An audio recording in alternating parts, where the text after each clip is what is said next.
cool group today. And I'm really excited because I think that means that we can have more of a group discussion, and like everyone's free to kind of like chime in and share like related experiences. I know that Crystal and Maggie are gonna like be totally open to that. So please feel free to be involved in the conversation. That's like the pro when the groups are smaller, to get to know each other.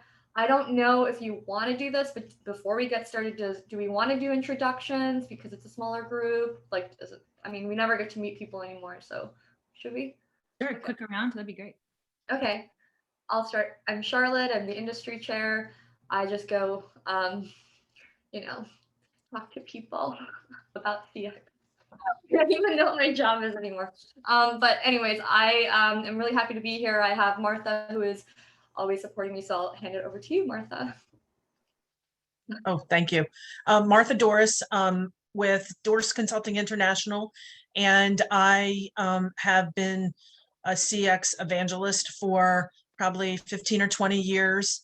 I left GSA 6.5 years ago, retired, where I ran the Office of Citizen Services, and where I really like developed this love for improving the lives of citizens. So I happily handed over the reins to the CX COI to Charlotte and Lee on the industry side last year, and they're doing a great job. And thank everybody for their continued support.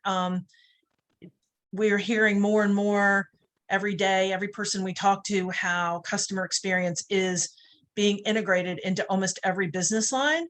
And, you know, it just gives me cold chills and brings tears to my eyes. So thanks to this group for continuing to help us make this possible, and continuing to learn about it and understand the ways that the disciplines of CX can actually improve both the internal experience for employees and external to all the citizens, the public, as well as like agency to agency. Sorry for the CX commercial. I'll hand it over to Lee. Hi, thank you. Honored to go after Martha and Charlotte. So Lee Becker, I'm the industry vice chair for ACT-IAC CXCOI, supporting the team here. Just excited to be here with you. My background has been, over 20 years, just been in government, and transitioned to the industry side. Thankful that I'm able to continue the work around CX and EX and really support. So just consider me a resource to you in any way to help enable you. And then a shout out. I know this is part of the agenda, but since we're doing kind of going off script a bit, we've got the CX Summit coming up. So it's going to be the 15th and the 16th September. I'm sorry, the 14th and 15th of September. And I just put the link in the chat. So feel free to sign up if you haven't already. Please share broadly. You'll see Nancy's done a great job, and of course Martha and the rest. We have COI members that are part of it.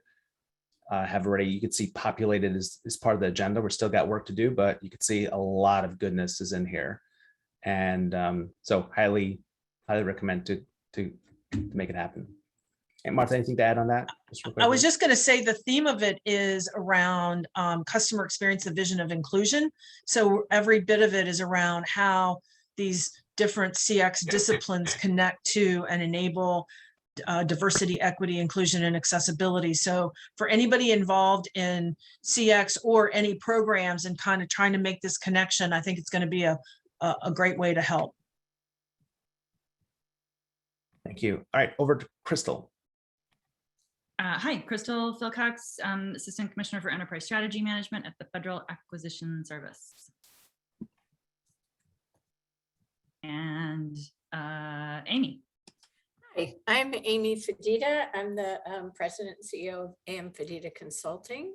And across all the agencies that I interface with, and all of the clients with whom I work, CX is becoming more and more prevalent, and not an afterthought, but rather built into most discussions and requirements. So very much looking forward to today's session to keep learning more. Do we want to go to Amber? Hi, everyone. Amber Chaudhry here, currently detailed to Treasury's Bureau of Fiscal Service to stand up their CX program. And some of you might know me from my former role at SBA, where I was the CX lead. And off to Sandra.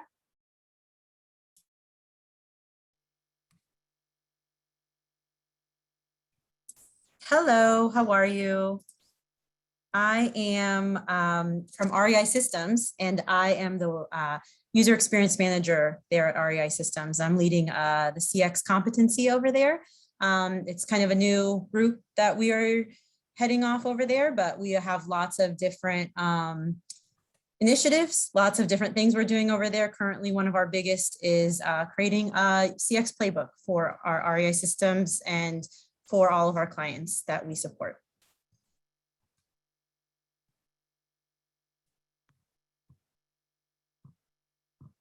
I was going to go in alphabetical order. So let's go, Andrea.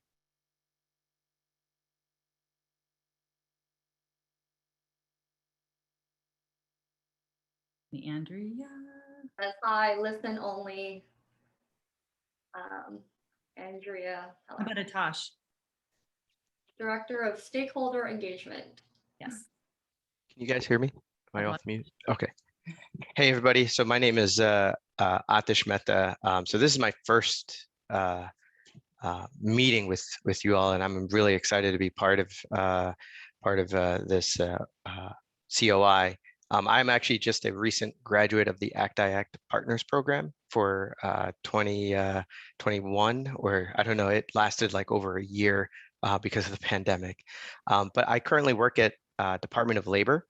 I am the director for client engagement, and that sort of encompasses customer experience. And really our role is to be the outward facing of our CIO's office to all of the subcomponents within the Department of Labor to really understand what their business needs are and how IT impacts it. And then really to understand who their customers' customers are, so that when we deliver IT solutions, we know that it actually fits their customers' needs. And so that's kind of how all of that customer experience kind of rolls in as part of that, part of our role. And so prior to Department of Labor, I was at FDA. And then prior to that, I was in the private sector for about 15 years. So excited to be here. Nice, thanks. Good to have you. How about, did we get Ashley? Hello, good morning, good afternoon to everyone. This is my 1 month officially with GSA. I'm with the EELP program, and I'm currently rotating through the Office of Enterprise Strategy Management under Andrea and Crystal, and with Maggie. Prior Air Force veteran as well, and I also come from a DoD contractors background as well. So just excited to be here and just kind of be a sponge and absorb it all. Thanks, thanks. How about Bill? Good afternoon, everyone. Bill Fischer, I'm the CEO of Big Sky Associates, focusing on process transformation and CX. I am a recovering, evolving the workforce industry lead, and I too am a graduate of the Partners Program from 2016. And the name of our pod was called the DIS Pod. Not that that really means anything to everyone, but that's the creative name that we came up. And our pod just got together for a reunion lunch. So for those who are graduates of the Partners Program, it's always fun to reunite with your fellow fellows, I should say. So great to see everyone. Nice. Okay, welcome. How about Dwayne?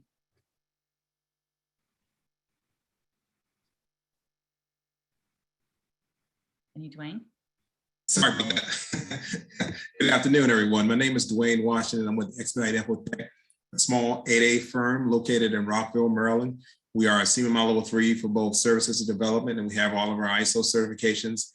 And we are a recent 8A Stars 3 Prime, and we have a ton of certifications like Oracle, AWS, Salesforce, RPA for Appian, as well as UiPath, and a few others. Looking forward to this opportunity to communicate and network with everyone. Nice. Okay, how about Elizabeth? Hi, sorry, no video. I don't actually have an external camera for whatever reason. The guy retired before I got sent to me. So I work for the US federal courts. I was, for my first 8-9 years, I was in the customer support area, and I was the division chief for the national support desk. And prior to that, I spent 20 years in industry, working for nonprofits, profit and contracts, government contracts, and various roles of customer support and customer experience. So I've actually been involved in this group for a while, but this is my first actual meeting I could attend because of travel and everything. I had to do a lot prior to COVID. So I'm really excited to see this start kicking off again and getting involved. So thank you. Awesome. Welcome. How about Eric?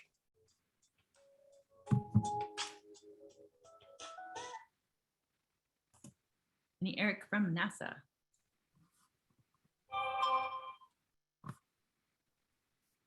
All right. Want to go to Jonathan? Hi, good morning, good afternoon, everybody. I'm Jonathan Evans. I'm a program manager in GSA's professional services category portfolio. I'm also a product owner of one of our digital applications for which Maggie has helped us with some of our user experience, and will likely be helping us in the future with some of our user experience with that. So excited to see the demo today. In our program, we run facilitated requirements development workshops with customer agencies to help them get their requirements more aligned with performance-based methods. And we have an application that's got a playbook to back it up and hear about. Thanks. Awesome. I'm going to skip Maggie and go to Rachel.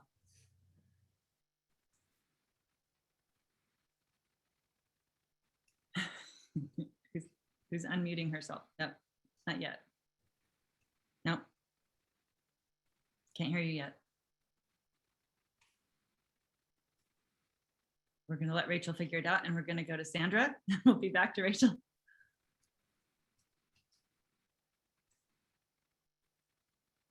Hey, Sandra? I went earlier. Oh, But no, that's okay.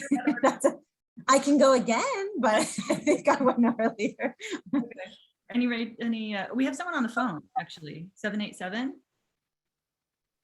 664. Well, this is Jodie Paustian.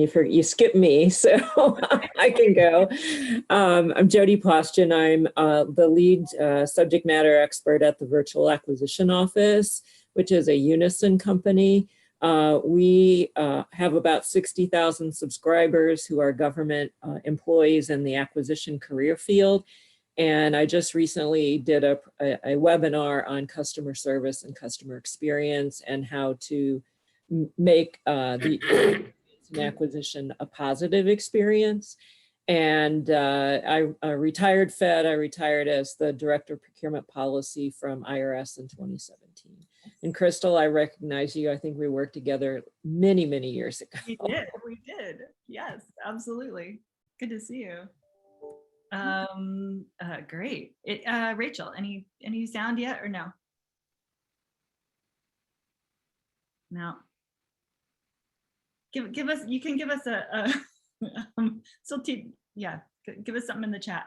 Yeah, this will teach me to go in alphabetical order because I missed people. But anybody else before we get to Maggie? Did I miss anyone else? All right. Charlotte, are we good to go then? Yes. I guess I just want to kick it off before you guys gonna have a conversation, right? Crystal and Maggie, you guys. Yeah, I'm gonna let Maggie talk a little bit. I mean, it's exciting to have her here because we get this really kind of on the ground view of how CX is being applied to a very specific project. Maggie works for, and they're really creating this from scratch, so super exciting. Maggie works for the Digital Innovation Division in the Federal Acquisition Service, and she is the user research lead. She is a certified usability analyst, and she's also a product manager for the Acquisition Gateway, if anyone uses that site. She is former VA. She is former Marine Corps. She active duty Marine. And fun fact about Maggie, she also has done Spartan races, so she's kind of a badass. So we'll start out with sort of just letting her talk a little bit about about the user research that they're doing, the project that they've got going on, what kind of things they are doing to make sure that they are designing with users, not just for them, but actually with them. So I was going to turn it over to Maggie to introduce that. Thank you. Hi, everyone. I'm really looking forward to the conversation that we're going to have in a little bit and be able to exchange ideas. I'm super excited. So I kind of got into customer experience by way of user research. I am user obsessed. I love talking to users. I love developing requirements with users. Anything user research related is like right up my alley. So I'll give you a little backstory on the digital experience project. We had gotten supplier and customer feedback, I think by way of several surveys. GSA sends out surveys every year, that the GSA e-tools that we had for users were super disconnected. It wasn't completing any sort of journey for them, from market research to, throwing something out on the street, a solicitation out on the street. It was very incomplete. And the content was super dense and confusing. So we took all of that information and, like Crystal said, we are starting totally from scratch, or we had started totally from scratch. And we are developing a single platform that integrates all of FAS's online tools into one platform. So it's a very lofty goal. And so where we started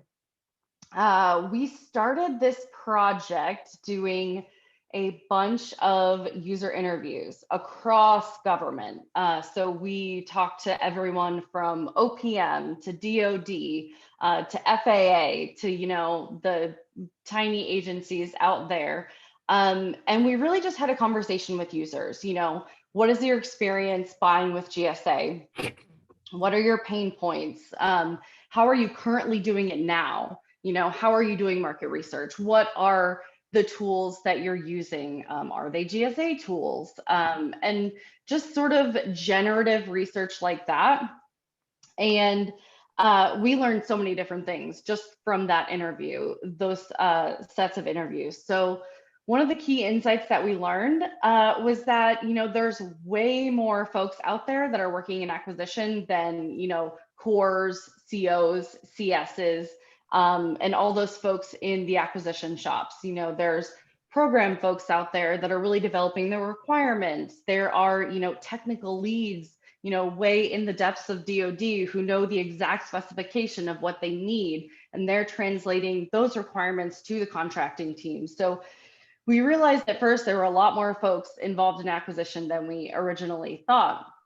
And so that helped us start to think about how we might design for more than just, the warranted contracting officer whose head is always going to be in the FAR. How do we develop some of this stuff so that, the person that needs that airplane part or that very abstract, thing that they need that may only be a one-off purchase, but they need to translate, that need into a requirement and figure out if GSA can fit their solution.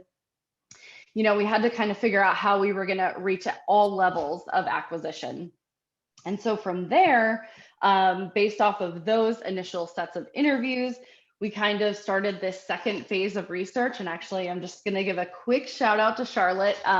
Charlotte really helped us develop some key personas and journey maps. It was a wonderful experience working with Charlotte because she really was able to help us look at that holistic user journey. So where I am buried in my user research, I'm talking to one user at a time. Charlotte really helped us take that and bring it to a little higher level into that customer experience realm. How can we take users from point A, to point C, D, wherever that journey is ending for folks. So it was super helpful, and we continued to interview users. And through those interviews, we created these key personas, and we sort of titled them buyer and shopper. And so we did that because we realized that there are so many folks working in acquisition that are not, these purchase card holders, like I mentioned, COs, CSs. They're really all around government, developing these requirements. So our shopper is that person who's developing the requirements, doing market research, and that buyer is going to be the one who is, the warranted contracting officer, who's, signing off on that RFQ and things like that. So we developed those two personas, and then we developed this journey map of the current very fragmented process through which folks are entering the GSA ecosystem, and what it potentially could look like in the future had we consolidated some of these tools. So we created that sort of as is and to be journey map. And then based on that work, we started sort of like phase 3, which is usability testing. And before we even had anything that we put in front of users coded onto a website, we used very, very, very low fidelity wireframes. And what I mean by that is we used anywhere from a piece of paper to a Google drawing to Google Slides that had just the key functionality that we wanted users to really interact with and experience and make sure that was hitting their key, their needs. And then we sort of upgraded to these Adobe XD prototypes. Users could actually click through an application as if they were going through a website. And the big value there is the fact that, we didn't have to spend a lot of time and money on development just to change it in the end. So we were able to do a lot of this before a line was even coded. And sort of where we are now is based on all of the feedback that we received during the low fidelity wireframe testing and the Adobe XD research. We have coded, and we are now doing usability testing in our staging environment on users and continuing. Again, this process is iterative. So we've gone back and forth so many times, making adjustments as we go based on all of that user feedback, and have continued to make changes. So now we are finally coded into a website that's not live yet, but we continue to test and continue to iterate on, our previous assumptions. We're always testing those assumptions. And so, yeah, so we're in a whole cycle of usability testing now, but sort of coming from those basic interviews to where we are now in a coded website. So Maggie, what do you think your biggest blockers were as you went through that whole process, or were there things that you were like big challenges that you just had to overcome as you were going through that? I would say, in general, a lot of work is grounded in these waterfall principles where you have sort of a, this is the job and we're just going to see it all the way to the end. Whereas, building websites, we're using agile principles, agile methodologies, and it's very cyclical. It's very iterative. So, as we see something that users are really not resonating with, or, doesn't make sense, or if users cannot accomplish a task using the website that we've developed, we go back a step. So I think the biggest challenge maybe is just getting over that initial like making time for research, based on those agile principles, and going back when needed, because in the end, it will save time and money if we give it that little bit extra time that it deserves. Yeah, and come up with a better product in the end, I think. But what about, are there things that, as you went through this process, that you think would be good, good for folks to know about, in terms of the like some tips or tools that you used as you went through the process that you would recommend people do and take the time to do as they're going through this? Yeah, absolutely.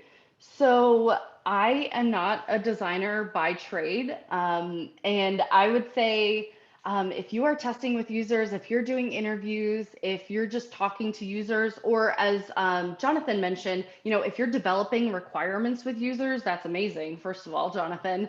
But if you're developing those requirements with users, I don't feel like you need to use Figma, Adobe XD, or any sort of prototyping software if you're, just getting that initial exchange of ideas out there. We literally have gone from anywhere from Google Slides to Google like Drawings. We use the Google suite of tools at GSA, but certainly there are others out there. And those initial mocks, they had no sort of user interface layer. They were core functionality. And we wanted to make sure that, whatever the user need, the core functionality that we had outlined was going to be there. So I would say as early as you can start creating that core functionality, those core requirements, don't feel like you need to have some finished product to test with users. Test as early as you can with, whatever you have at the time, early and often. Interesting. So you would say focus on the functionality, and then you can change the pathing as you go based on the feedback that you're getting, as long as the functionality is under development. Is that what you're saying? I would say yes. And I say that only because of the project that we have now, we are, as I said, we're consolidating a bunch of tools so that users can go to one place and have one consistent experience from all the way from discovery, market research, through putting that solicitation out there. We have learned that as long as the functionality, is in our website, we can change, the look and feel of things. We can change the content, the copy, whatever it is. We built very flexibly. So we had core components that we wanted to have out there. We have, some smart tabs, and there's an interactive checklist functionality on our website, and we built them so flexibly that we were able to kind of change anything as we went based on user feedback, as long as that core functionality was there. Oh, interesting. So Lee's got a question about how did you get around to the fact that leaders typically ask for very hard milestones with specific dates?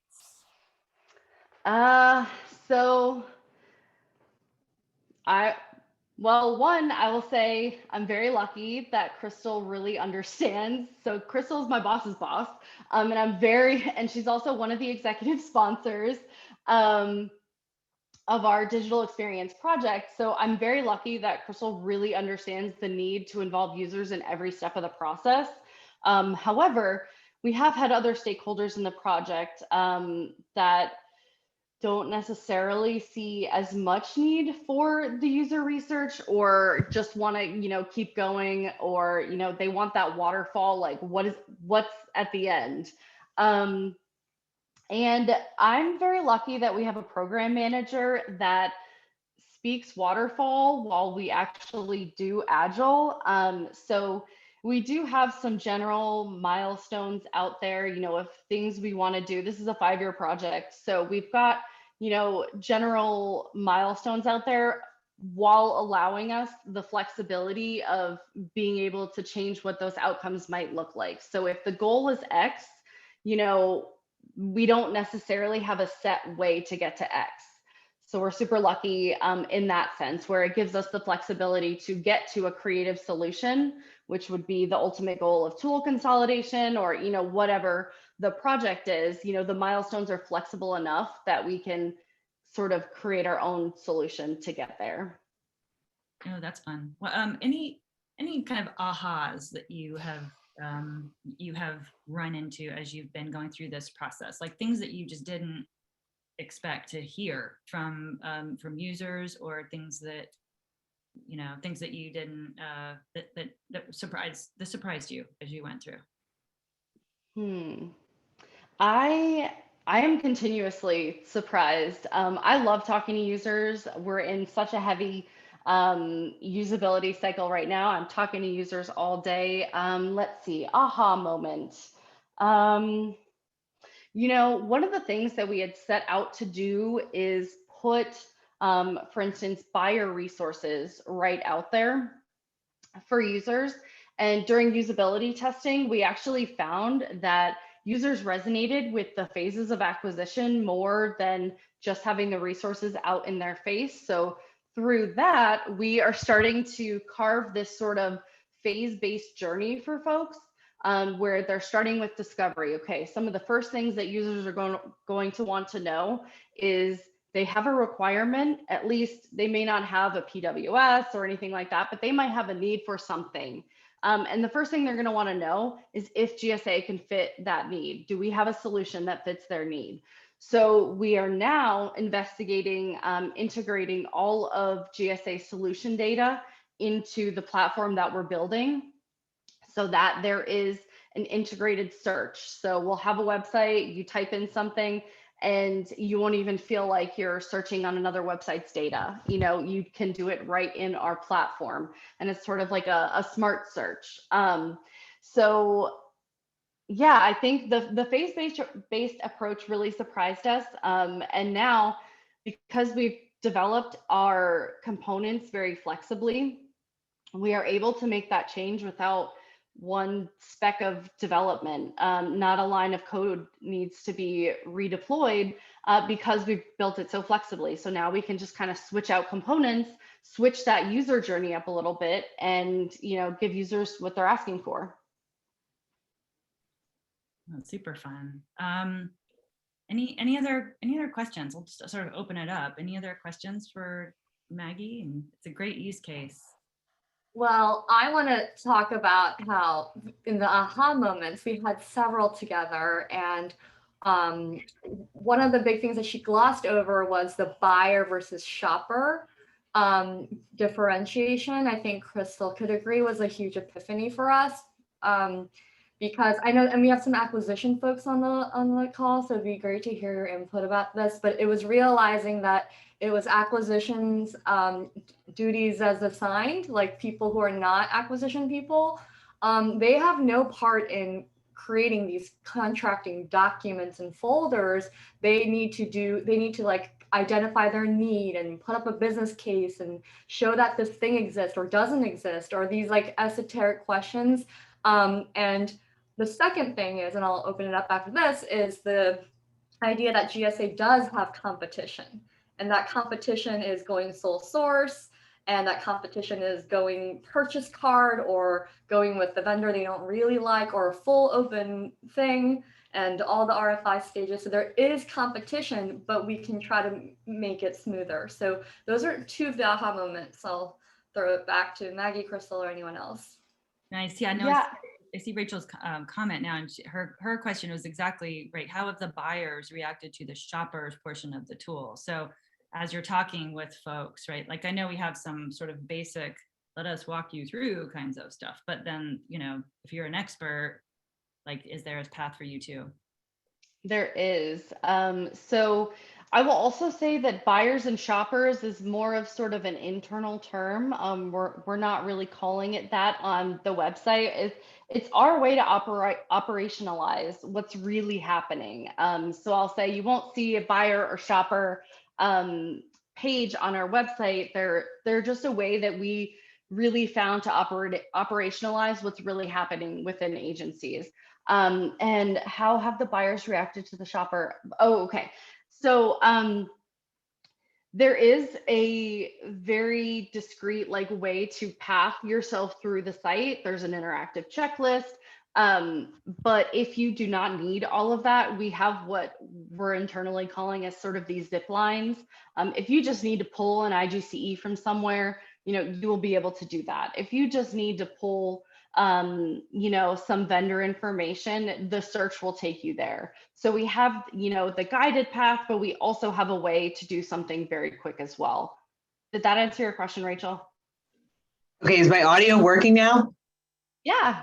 Hallelujah. All right. I think Teams stole my audio somehow, but anyway, no, yes, it does. It actually answers more than what I was thinking. I was just curious, and I bet you Jodie can talk about this too, because VAO and ASI were like very closely aligned for a long time. But what we hear from a lot of our clients with the contract consulting is the contract office often complains about the requirements that comes from, the shoppers complain about the requirements that come from the buyers.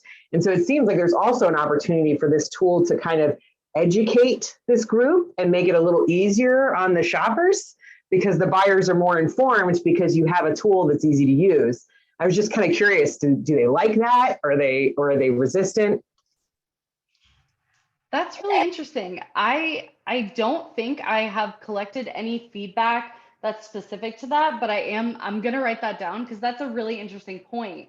And I don't know if I cut Jodie off, but I'm writing that down because that would be an interesting data point there to kind of figure out, and if we need to sort of figure anything out between buyers and shoppers and how everything is communicated on the site.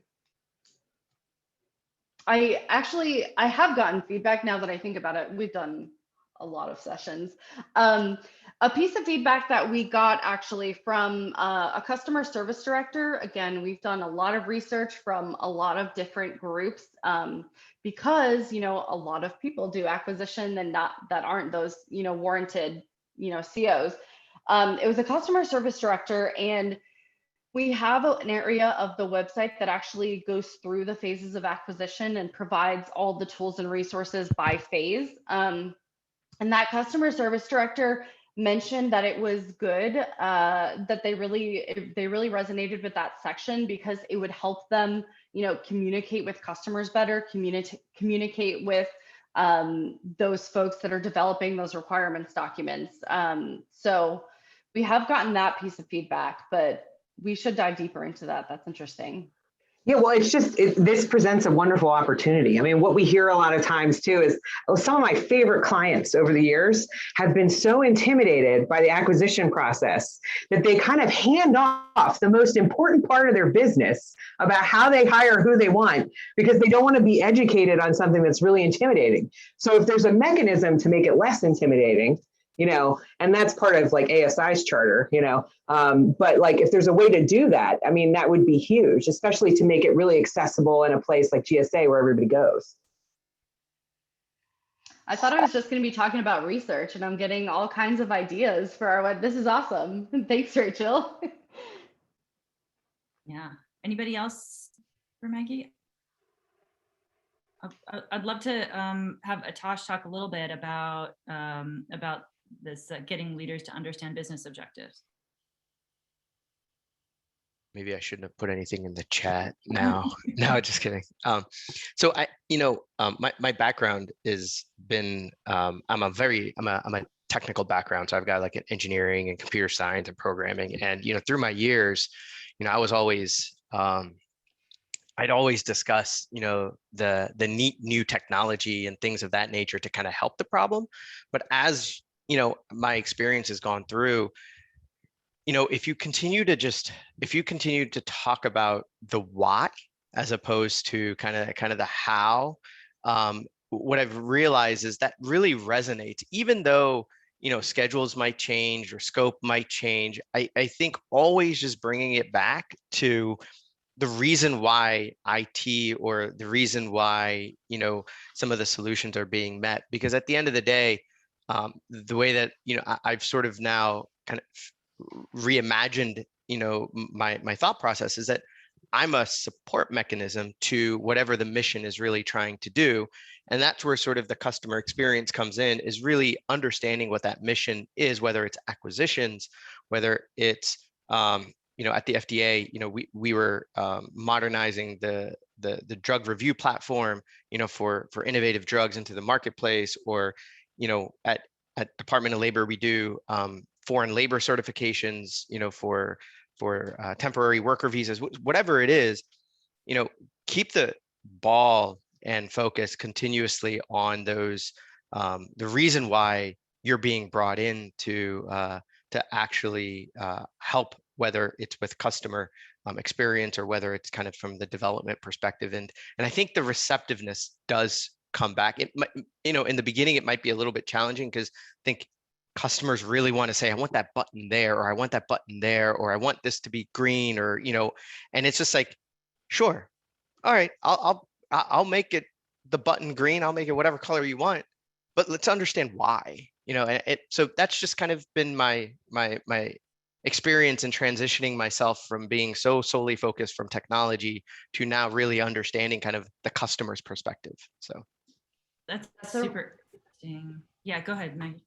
No, I was just going to say that's a really great point. And, as I continue to talk to users, especially on this project, users do have feedback about like, make this button green, or this is this. Okay, but what is your actual, so we have like observations versus opinions. So, in usability testing, when folks are like, this button should be green, or really, I think this should be first. Okay, there is the perfect opportunity to say, okay, what's going on there? Like, what is the actual, why do you think this should be first? It's a wonderful opportunity to just continue that probe and say, why should that be first? Oh, because you would do this first in your actual acquisition process?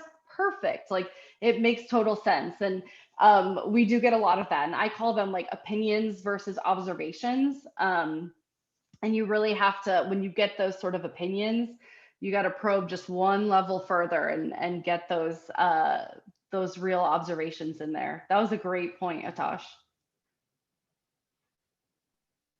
I'm curious, Maggie, about how you, whether you get things internally from people where they say, oh no, I must have blah, but you're getting feedback maybe from customers that say, I don't care. That doesn't mean anything to me, right? Like, are you running into those kinds of issues where internally people are trying to get you guys to do stuff, whereas you're trying to stay focused on what customers really want? Yeah, so in addition to Crystal and a co-executive sponsor for this project, we also have an advisory board within GSA. They are from the business lines of all the categories of spend, have one or two participants in this advisory board. We meet quarterly, and they are huge drivers in trying to throw requirements at us. And really what it comes down to is testing those requirements. If a stakeholder says they need this, sure, let's put it in the churn of usability testing. If users are really not resonating with it, there's no point to have it in there. And what I have found is we do some really good synthesis slide decks at the end of every couple weeks of research, or at the end of a set of research. We just wrapped up our third synthesis session. We'll do affinity mapping, we'll get on a mural board. I wish we were all in person and, we could throw 100 sticky notes on the whiteboard. But we do a huge synthesis, and based on that synthesis, we sort of come up with these requirements. And if they don't jive with what the stakeholders are asking for, we have very clear, concrete user feedback to support why we didn't go in that direction. Nice. One question, how do you mitigate or eliminate observer bias from your tests? So one thing that we do is invite everyone. I want anyone and everyone to join my usability session. So we've got anyone from folks from GSA IT who join our sessions. We have the product owner of the the product that we're testing. Any of the development team and designers are all welcome, as well as coworkers from the digital innovation division. And we never do anything in a silo. So we record all of our sessions. We take really good notes during our sessions, and during the synthesis process, we include everyone. So anyone, bye Ashley, anyone who has participated in a session can come to the synthesis session, and we develop all of those recommendations together. Did that answer your question, Jonathan? Yeah, I'm just, so having been a product owner, I know the hook to try, like, I believe that we ought to have this button in this place, and I'm just convinced. So, you know, let's ask the question, hey, how much do you love having that button in that place? And of course they say, well, you know, I guess I like it in that place, as opposed to trying to get from users actual, hey, where do you want the button? Do you need a button? How do you want to navigate? So how do you eliminate some of that stakeholder bias in your interviewing? Gotcha. Okay. So I, along with one of my coworkers, write all the scripts. So if a stakeholder has a requirement, they're not writing the script. So we'll develop the scripts. And just quick shout out to this book. It is called Just Enough Research by Erica Hall. I love to read workbooks, as it were, on my off time, but I read that book back to front, and there's like so many different sticky notes like bookmarked in there. Ooh, Lee's read it. And it really helped me develop good questions, non-leading questions, non-probing questions. And then between my coworker and I, we'll develop really tight scripts, tight enough that they're not asking leading questions. We're not saying, you know, what do you like about the bioresources tab, or what don't you like? You know, it's asking those like very broad questions. I also find that where we are in our research now, I'm trying not to say so much. It is a very hard habit to break, by the way.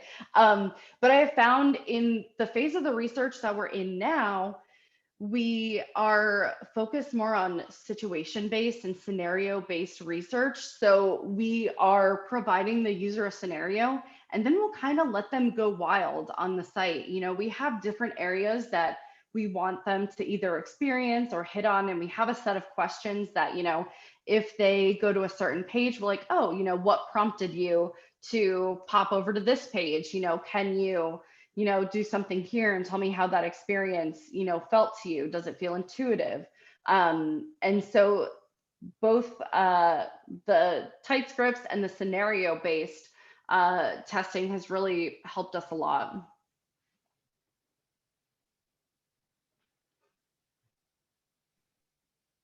I'm just reading this other question that came through. Yeah. How do you manage leadership expectations about making the pivot when you get disconfirming data about key assumptions from pilot testing? Yeah.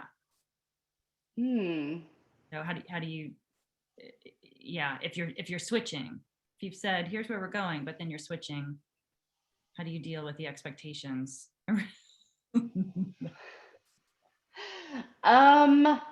So that is a scenario when, as the research lead, I'm very lucky not to have to deal as much with that. However, I will say that having those really prepared synthesis decks, showing the user feedback, I'm also very transparent about all the research that I conduct. So any of the leadership, the executive sponsors, my direct supervisors, they all have access to all of the user feedback. You know, we strip some of the data, but all of that raw user feedback is there. So if there's, you know, anything there that that sort of doesn't jive with someone's expectations, you know, I can pinpoint it right back to a set of sessions that disconfirms it. So I've been very, very lucky. Yeah, data. I sat down and one evening and just read through her whole drive and read through all of the sessions that they did, which helped me manage manage my up and out and my peers a lot, right? So it helps me to be able to say, no, we heard we heard in usability that nobody wanted that, or we heard in usability that they wanted to go this direction, not that direction, right? So understanding and hearing what you're, really hearing what you're getting back in those sessions is so important. I would say. Anything else for Maggie? Anybody want to throw other thoughts or ideas in that are similar experiences that you're having? Any blockers you're having that you want advice from this group on?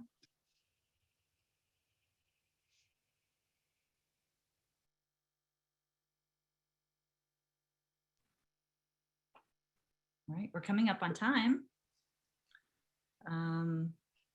Charlotte, you want to take over? Well, thank you, Maggie, for sharing your insight. I know she's still deep in the trenches, and so it's a work in progress, and I hope everyone kind of keeps track of FMP No Pressure Crystal and see what they roll out with over as time comes. I'm really excited to see what they come up with. The stuff that we learned talking to them while I was supporting their team was super fascinating, and that they really, and the acquisition community can totally chime in. People really want this.